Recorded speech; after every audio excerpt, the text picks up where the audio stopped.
So hey y'all, I'm back with another video. So tonight's video is yet again another Chioma Chats video podcast edition. So by the title, we're going to be doing another compilation video. Haven't done one of these in a little bit, so I had to bring these back. On the docket tonight, we have my thoughts on the upcoming 2024 presidential election here in the United States. It's been pretty controversial, pretty petty, and pretty unorthodox for what we expect from presidential candidates. But I do think that now that I'm an adult and this is my first time I'm really paying attention to the election, it is eye-opening to see the tactics, the drama, the switches, and just the way how the Republicans and the Democrats are trying to secure voters when it comes to voting day in November. I'll be real, I'm not into politics at all. I've just been paying a little bit more attention because I'm older and it's everywhere, but I have been getting a lot of requests to talk about the election, but it's not my forte, so let me just say that. Next, YouTuber Mike Adebolu hosted a children's version of the viral YouTube video trend, the 20 versus 1 challenge. The 20 versus 1 is essentially where they take one person who, in most cases, is a rapper, singer, influencer, someone with some type of celebrity, and they bring in 20 different women or 20 different men to do like a smash or pass, like a yes or no. And in the end, said celebrity is supposed to pick one guy or one girl to win a cash prize. I don't really think it comes down to like an actual date or anything romantic, as most of the people who do these videos are in relationships, but it's really just for an adult audience, like it's just entertainment. This YouTuber decided to use kids featuring a 9-year-old rapper named Lil RT. Now, I've talked about Lil RT, and his music will leave your mouth dropped lower than the pay rate of a fast food worker. But he's rating all of these young kids, talking about some yes or no, and it's just very eerie and honestly a gross visual to watch children not only do things that adults are doing, but to do it under the lens of like romance and physical features and so forth. Definitely a horrible look. And lastly, everyone's favorite crash out, Chrisean Rock, is facing up to 8 years in prison for a slew of charges that she received from the state of Oklahoma. I actually have some things to say about this because when I'm looking at the comments online, I think that people think that Chrisean Rock is more of a victim than she is. And I can acknowledge that there was an aspect of victimhood to her whole entire life, but in this situation with her case, in this case, I believe she put herself in this position. So y'all already know what to do. You can label your comments story number 1, 2, or 3. I would love for you to comment on one, if not all. Sit back, enjoy the show, and without further ado,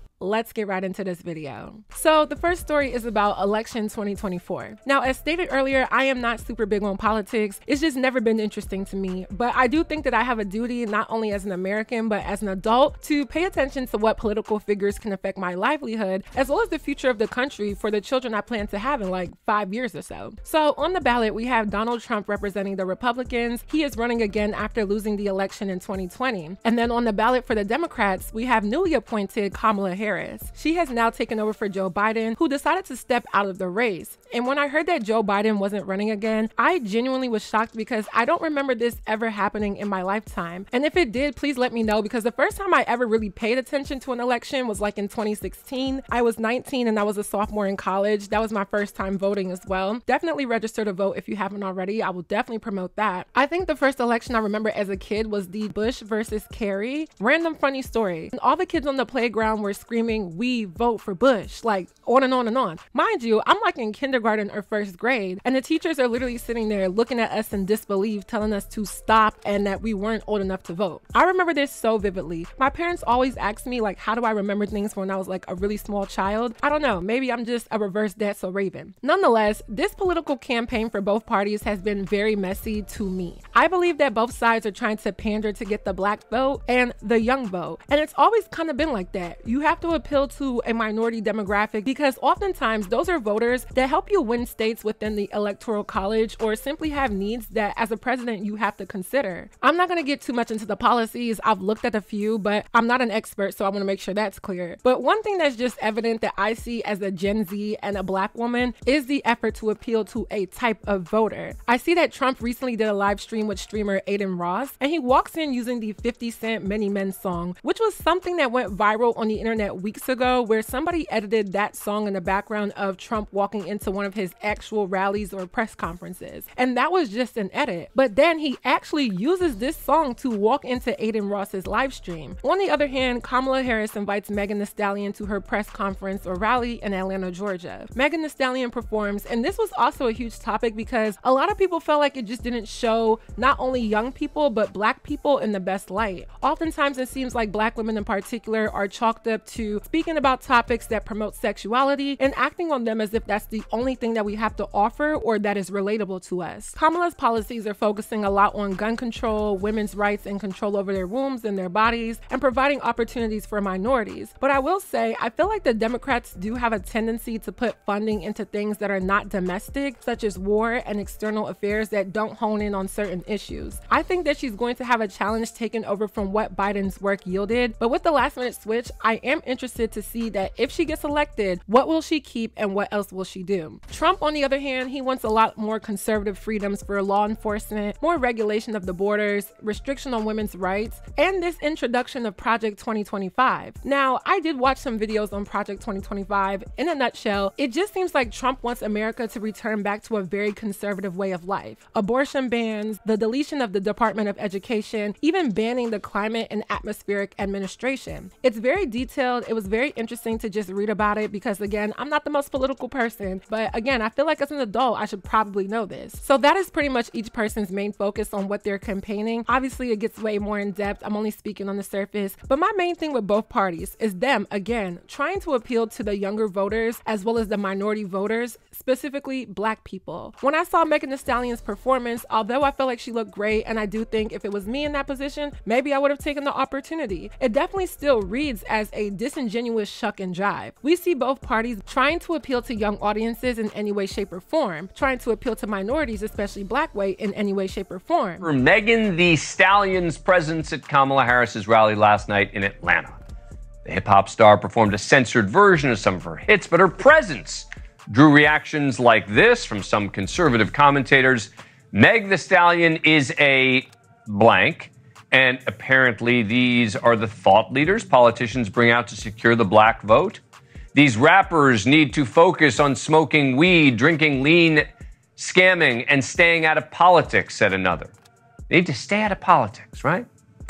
Except literally 2 weeks ago, Kid Rock was featured at the RNC, followed by Hulk Hogan and model Amber Rose, who's arguably best known for the rappers she's been in relationships with. She just received a standing ovation at the RNC. Many on both sides criticized the RNC for including her. Except, isn't it possible that it's fine, even good, for the Harris campaign to welcome Megan Thee Stallion and for the RNC to welcome Kid Rock and Amber Rose? I mean, no one can be opposed to inviting Hulk Hogan, so that's a separate issue.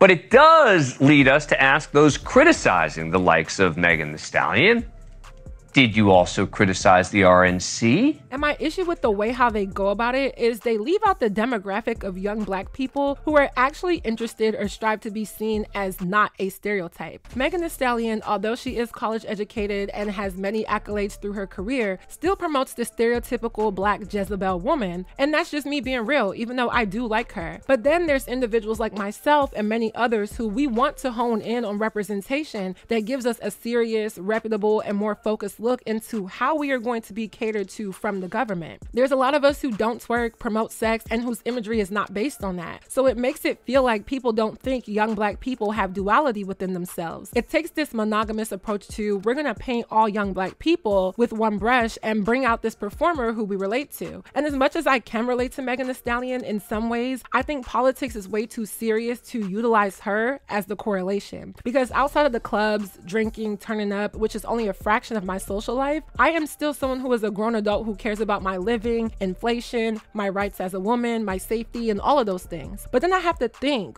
who else could they have asked to perform? Who is a mainstream Black artist, whether they are male or female, that Generation Z reveres as entertaining and relatable, but also intellectual and powerful to the interest of most young Black people? And when you look at the hip hop community, it's not really that much to choose from, which is why I often talk about how, yes, I like female rap music, I do enjoy most of the girls, but not even trying to be a hater, the overt sexuality does have a downside, and I think that's what people were critiquing with the whole Megan Thee Stallion and Kamala Harris event. I even heard that the Democrats have been trying to get in contact with Kai Cenat to do a stream because he also has a huge young audience, but he's been kind of giving them pushback, and I don't think anyone should be pressured to share their platform knowing that there's another agenda to it. And I'm not sure how receptive his audience would be to that because a lot of them are younger than the age to vote. On Trump's end, I know he brought up that Black woman on stage in one of his rallies who was really kind of going in on Kamala Harris. And I'm not gonna lie, some of the things that she said was pretty fair or honest, but I still feel like it gave loud, obnoxious, and stereotypical stereotypical in her mannerisms and the way how she approached the conversation. So I think both parties are utilizing different aspects of young people, but then black people to try to get that appeal. And that's why people think politics is a joke. It really turns me off, and not really just for the fact that it may be a little boring, but more or less because I see right through what a lot of politicians are doing. And I wish that they had a smarter, less offensive, less forced, and more genuine way of appealing to the voters that they want to get. So moving on, my next story is about 9-year-old rapper named Lil RT. He is out of Atlanta. He went viral sometime last year for his song 60 Miles. This song has over 7 million views. If you go on YouTube, the comment section is cut off because too many people were complaining and saying that this is degenerate, ratchet, and inappropriate for a little kid to be saying these lyrics, which is so crazy because YouTube, y'all will flag my content, but I'm sure y'all had no problem with this being online because it promotes the corruption of black people. Hate that for us, but this is what we promote. So this YouTuber named Mike Adebolu, which I guess he's also a fellow Nigerian. Like, come on, bruh, what you doing? So I don't know what he was thinking. He decided to utilize him for a 20 versus 1 video. Hey, RT, she a little taller than you though. Like, you like girls that's taller than you? For sure? All right, so she staying in the game? All right, bet you good, you good. RT, did she make you nervous a little bit? Don't lie. You sure? All right, just making sure. All right, next girl. But they too tall for me. But the other girl was tall though. Oh, this too tall. But it's 2 of them though. It's 2 girls. You don't like that? Who you working with? Okay. Oh, cry. RT, would you ever have 2 girlfriends though? No? So like you like 1. Okay. Hey. Hey. How you been? Good. Tight. Yeah. Oh, so you picking and choosing now with the height. I see what you doing. That's because you're light skin, huh? Oh yeah, that boy like light skins. All right, next girl. And one thing I noticed while watching this, Lil RT doesn't even have that long of a vocabulary. The RT must stand for restricted talking because he kept nodding his head or literally acting like the kid that he is. So it made me question, who was actually writing this little boy's lyrics? It's definitely not him. I found the whole thing to be very cringe because when you subject kids to adult-like content, maybe the YouTuber's intentions weren't bad, but the whole thing was just overall inappropriate because these girls are dancing, they're getting judged and rated, and kids don't have the same understanding that rejection is a part of life. It seems like everybody had a good time in the end, but I just don't think that it was appropriate for a channel that also promotes adult-like content. Oftentimes when you see these 20 versus 1s, the girls are coming up there with either regular outfits or maybe they're in something a little bit more scantily dressed, or the way that they talk about the girls are really inappropriate. These rappers will tell the girls to turn around so they can see how thick they are, see their BBL. Some of the girls are bouncing their boobs. That's the type of thing that you see in these videos. Hey. What's up? How do you like your dicks, like sloppy, neat, or you don't care? Slippery. Excuse me. Please me. Okay, I'm gonna say yes though. What's up? So I got good head, good and my own money. What you wanna do? I bet that's all I need to hear. We gonna go ahead and walk to the back. We gonna make this final. So now when kids see their favorite little rapper, Lil RT, and they want to go watch it thinking it's child content, which they probably don't because he's not at all, he's just a child. But after they watch that video, they might start watching the rest of the stuff on your page, and now they're seeing things that a child shouldn't see. I would say, where is this boy's parents? But I found his mother's Instagram, which is private, but I recently saw a video of him and his mother eating chicken wings from a restaurant in Atlanta. And when I seen the mother, I realized why her child was like that. And people can say, don't judge, or who are you to judge? But there's a reason why certain stereotypes are true. She says she's a mother of 5 boys, and I'm going to assume that RT is her youngest. And if you're a mother of 5 and maybe a single mother of 5, him having this career and this attention and the money and the sponsorships he may be receiving is probably a huge help to her as a parent, which is why she turns the other way at this nonsense. This is ugly nigga. Oh, you dropped something? I ain't doing that. I think you did. This conversation, would you like to pick it up?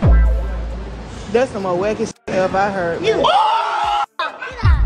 Get the hell out. You eliminated. And I think that's why this little boy at the end of the day is kind of being pimped out by the older people in his life to be this rapper. Because what is selling is the fact that he's controversial. He can't rap, he can barely talk. The 60 Miles song had a good beat, like the beat was fire, it was hard. But the lyrics are so vulgar and unbelievable. But the only reason why we paid attention to it is because it's bewildering to see somebody so young who is still talking in this high-pitched baby voice talk about things that grown men would be talking about. The saying is stay in the child's place, but this child is definitely not in his place at at all, and it's the fault of the adults in his life. It's going to be very interesting to see if he's able to continue to grow a following and a celebrity as he ages, because it's almost like an evil version of Lil Bow Wow. Like, yes, Lil Bow Wow was a star, he was a rapper, he definitely wasn't rapping about any of this, but then as he got older, he gracefully matured to make more appropriate music for the age that he was until he became an adult. And I still respect Bow Wow, but I feel like his reputation overall, people don't really care for him. I remember watching 106 in Park where he officially announced that he was no longer Lil Bow Wow, he was just Bow Wow. So when Lil RT ends up being just RT, are people still going to be paying attention, or is he going to be pimped out so much that he'll eventually burn out, or even worse, start acting on the things that he's rapping about and getting himself into trouble? It's a pretty sad story overall, but I am interested to see what happens with this kid. So our last story talks about Chrisean Rock, everyone's favorite crash out. Recently, headlines surfaced saying that she is facing up to 8 years in prison, and her mugshot was also released. And to me, she looks very sad in this. Like, I feel like she's smiling, but just more like smiling through the pain. I truly believe this girl is getting humbled beyond humbled. And the fact that she's facing up to 8 years, do I think she's gonna get the full 8? Absolutely not. But just for them to throw that number out there at her, I bet you when we see her again, it's going to be a different Chrisean Rock once she gets out of jail. I thought she was only going to be in jail until the end of July, and it's now approaching mid-August, and she's still in there. If you remember, she got arrested because she pulled up to her baby daddy Blueface's court date with her son, who isn't even 1 year old, by the way, and she had an outstanding warrant for her case in Oklahoma, and then she ended up getting locked up. And that was in the beginning of June, so she's been sitting in jail for the past 2 months, probably losing her mind, probably questioning, was it all worth it? An article from Power 1051 says, Chrisean Rock is finally facing her charges in the Midwest nearly 2 months after she was arrested in California. According to a report TMZ published on Thursday, August 8th, the mother of Blueface's child has been extradited to Oklahoma to deal with her drug charges. Her file on the Craig County Sheriff's Office website reveals her new mugshot and lists the offenses she's been charged with. She was arrested on a felony fugitive warrant that stems from charges she received in 2022, including possession of controlled dangerous substances with intent to distribute and failure to have a tax stamp on the drugs. Fans will recall the moment Rock was arrested with her son in her arms while she attempted to attend a court hearing for Blueface. She was arrested for the aforementioned felony fugitive warrant as well as an assault with a deadly weapon charge from her alleged altercation with Tamar Braxton's associate James Wright.